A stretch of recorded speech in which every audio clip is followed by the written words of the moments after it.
Hi there! Today I want to share how to draw hands in digital art. A quick note before we start. I recommend watching my previous video about hand anatomy and basic construction, because today we'll be building on that knowledge. In the previous video, we went over hand anatomy and its basic construction, what shapes it consists of, and how to build the correct proportions.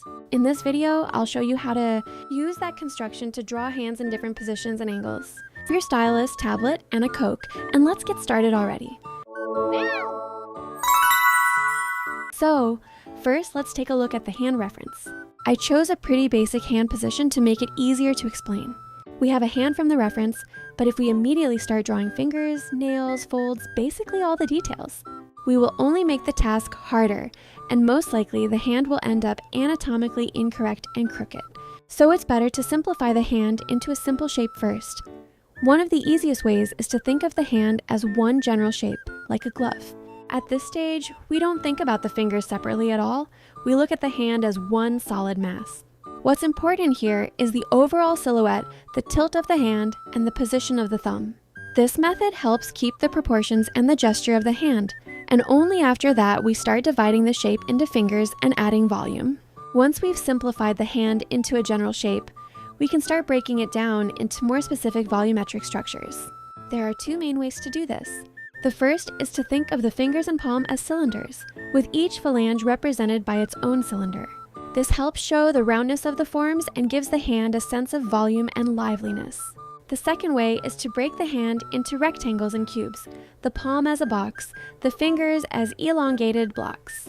Both approaches make it easier to understand the hand in perspective, its volume, and its overall shape, while also training your spatial thinking. Later on, you won't always need to simplify like this, but at this stage, it's a great exercise for learning the structure of the hand. Now let's break down a single finger. At first, you can think of it as 3 simple rectangles. This is our basic block that shows the length and proportions of each segment. After that, we start refining the shape of the finger, adding roundness and volume.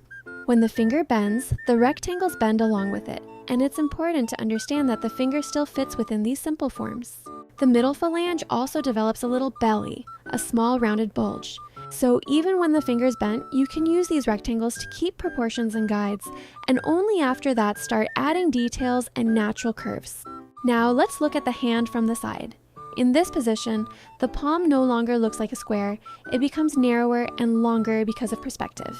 We still start with a simple block, but now we turn it sideways so it looks like a rectangular box. This part of the palm has its own form and can slightly change depending on the gesture. It's important to establish this volume first, because the position of all the fingers depends on it. Then we add the fingers. From the side they overlap so we don't see each one fully. Start by simplifying them into blocks or cylinders to understand which finger is closer and which is farther.